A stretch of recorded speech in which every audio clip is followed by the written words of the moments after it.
In the province of Quebec, winter is not a season, it is a sentence. For months at a time, roads disappear beneath walls of snow. Villages become islands. Distance, already long, becomes impossible. And in the early 20th century, impossible meant fatal. Valcourt, Quebec. A small town of modest houses and hard winters. Joseph-Armand Bombardier was born here in 1907. He grew up watching winter defeat the people around him. Not dramatically, but quietly. One absence at a time. At 15, he built his first snow machine from salvaged parts, a propeller mounted on a sleigh driven by a Ford engine. It moved, it was crude, it was proof. He filed the idea away, but he never let it go. In 1926, Bombardier opened a garage in Valcourt. He repaired cars, he fixed farm equipment, he charged reasonable rates and earned a modest living. By day, he was a mechanic. By night, he was something else entirely. After his last customer left, Bombardier stayed. The garage lights burned past midnight. He welded, he sketched, he measured. The same hands that fixed other people's machines during the day built something no one had yet imagined during the night. The problem he was solving was not mechanical, it was human. Every winter, doctors in Quebec villages received calls they could not answer. A child with a fever, a man who had collapsed, a woman in labor. The caller would wait. The doctor would stare at the road. The road would stare back. Buried, impassable, indifferent. The winter of 1934 arrived like all the others, without mercy. Roads froze. Villages sealed themselves. And in his home above the garage, Joseph-Armand Bombardier's youngest son, Yvon, became ill. 2 years old, a slight fever, then sharp pain in his abdomen. Appendicitis. The doctor's diagnosis arrived by telephone. The hospital was 50 kilometers away. The road between Valcourt and that hospital was under 2 meters of snow. No vehicle existed that could cross it. Bombardier knew this. Better than anyone, he had been trying to build one for years.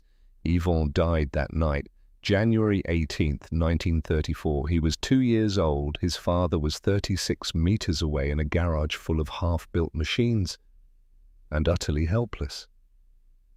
There are no records of what Bombardier said that night, or whether he said anything at all. What followed was not grief made passive. Bombardier returned to the garage. Not the next month, not the next week, the next day. Some men drink, some men disappear. Joseph-Armand Bombardier welded.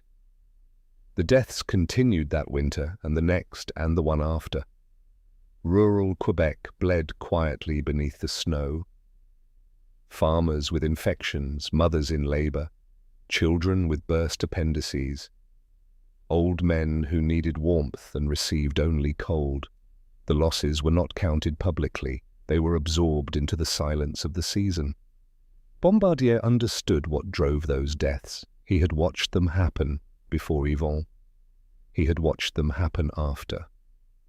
And every night, in the only space he could control, he worked toward the only solution he could build.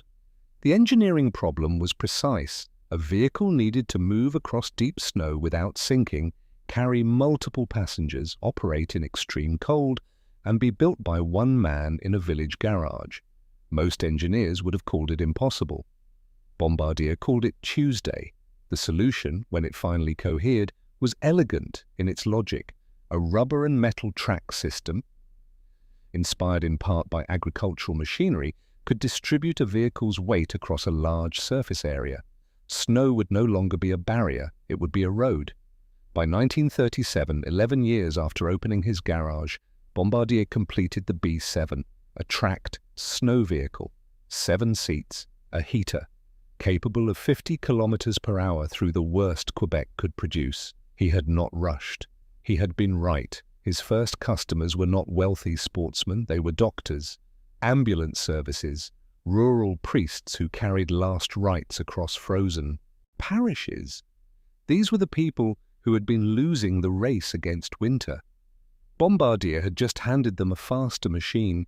The calls that had once ended in silence now ended differently. A vehicle arrived, the patient was transported, the surgery was performed, the recovery began. The mathematics of winter death shifted, not because the winters changed, but because one man had refused to accept the winters as final. Demand grew faster than Bombardier could have predicted. Quebec schools ordered them, utility companies ordered them, trappers in remote territories placed orders. The machine that began as a solution to death had become a solution to distance itself. In 1942, the B-12 arrived, 12 passengers, wider tracks, greater range. The Second World War created new demand, military contracts, Arctic supply routes, remote terrain operations. The Garage Mechanics Night project had become a wartime asset. After the war, Bombardier's attention returned to the civilians' problem. The large tracked carriers were practical, but what about the individual, a farmer who needed to reach his own fields, a hunter in the backcountry, a child who needed to reach school? In 1959, Bombardier unveiled the Ski-Doo, a personal snowmobile, one driver, compact, fast, designed for individual freedom across snow. He had originally called it the Ski Dog, a working name for a machine built to replace sled dogs in remote communities. A typographical error in early production materials changed dog to do. The name stuck. The machine changed everything. The Ski-Doo transformed not only transportation but culture, winter sports, ice fishing expeditions, search and rescue operations, remote community access. The machine that Bombardier had envisioned while burying his son became a vehicle for living, not just surviving. By the time the Ski-Doo entered production, Bombardier was no longer a garage mechanic. He was an industrialist. His factory in Valcourt employed hundreds. The town that had watched him work past midnight now worked alongside him in the daylight. Joseph-Armand Bombardier died on February 18, 1964. He was 56 years old. Pancreatic cancer. He had lived long enough to see his machines cross continents, but not long enough to see what his company would become. That vision belonged to the decades ahead. What followed his death was expansion of a kind even he might not have imagined.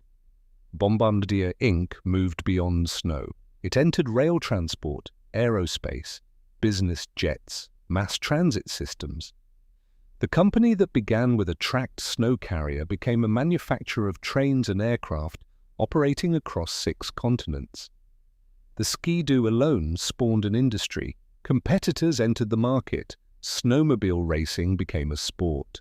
Entire winter economies, tourism, outdoor retail, trail infrastructure formed around the machine one man built at night. His obsession had become a sector. Today, Bombardier Incorporated employs over 70,000 people. Its annual revenue exceeds $7 billion. Its trains move commuters through Paris, London, New York. Its jets carry passengers across oceans.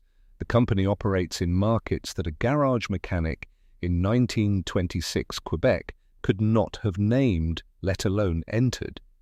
But the origin of all of it was a 2-year-old boy who died in a blizzard because no vehicle could reach the hospital 50 kilometers away. Every jet, every train, every Ski-Doo on every frozen lake. The root of it all, a father who could not save his son and could not stop trying. There is a particular kind of person who responds to helplessness by building. Not by hoping, not by mourning in place, but by returning the following morning to the problem, with the understanding that grief is not an excuse to stop but a reason never to. Valcourt still exists. It is a small town in Quebec's eastern townships. The Musée Joseph-Armand Bombardier stands there today, a museum built on the site of the original garage. Visitors walk where he welded, they stand where he mourned, they see the machines that emerged from the grief. The B7 he built is still there, weathered, authentic, exactly as it was, a 7-seat tracked vehicle that looks almost absurd beside modern machines, but it crossed blizzards when nothing else could. It carried patients who would have died. It arrived when arrival was the difference between life and what came after. What does it mean to build something at night? After the day's work is done, after the customers have left, after the family has gone to sleep. In the hours that belong to no one, in the space between obligation and rest, some people simply keep working, not because they have to, because they cannot stop. Bombardier never described himself as an inventor, an entrepreneur, or a visionary. He was a mechanic who fixed things. He identified something broken and worked until it was not broken anymore. The thing that happened to be broken was winter itself.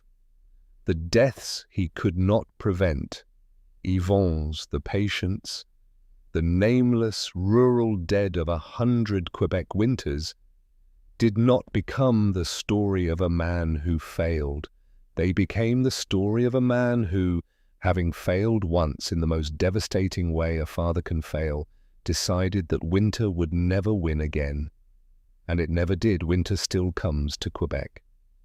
The same way it always has. The same weight of snow, the same depth of cold, the same distances between communities that were always too far. But the roads are passable now, the machines exist. The infrastructure that Bombardier's obsession made inevitable is simply part of the landscape, unremarkable only because it works. 70,000 employees, $7 billion, trains across Europe, jets across the Atlantic, all of it tracing back to a man who chose not to accept what winter took and spent his nights refusing to. There are stories that begin in tragedy and end in triumph, and the distance between those two points is simply work, unrecorded work, unglamorous work, work done after midnight in a cold garage by someone who had every reason to stop and refused to find one good enough. If stories like this matter to you, consider subscribing. It is a small action, but it ensures these stories continue to exist. If you want to directly support the creation of future documentaries, Super Thanks is available below. And write in the comments, where are you watching from? Had you heard this story before? Worker by day, empire builder by night. And between those two lives, 62 winters, 62 seasons of snow, and the quiet accumulation of work that outlasted all of them. Joseph-Armand Bombardier did not conquer winter by force. He simply refused to accept that winter had won.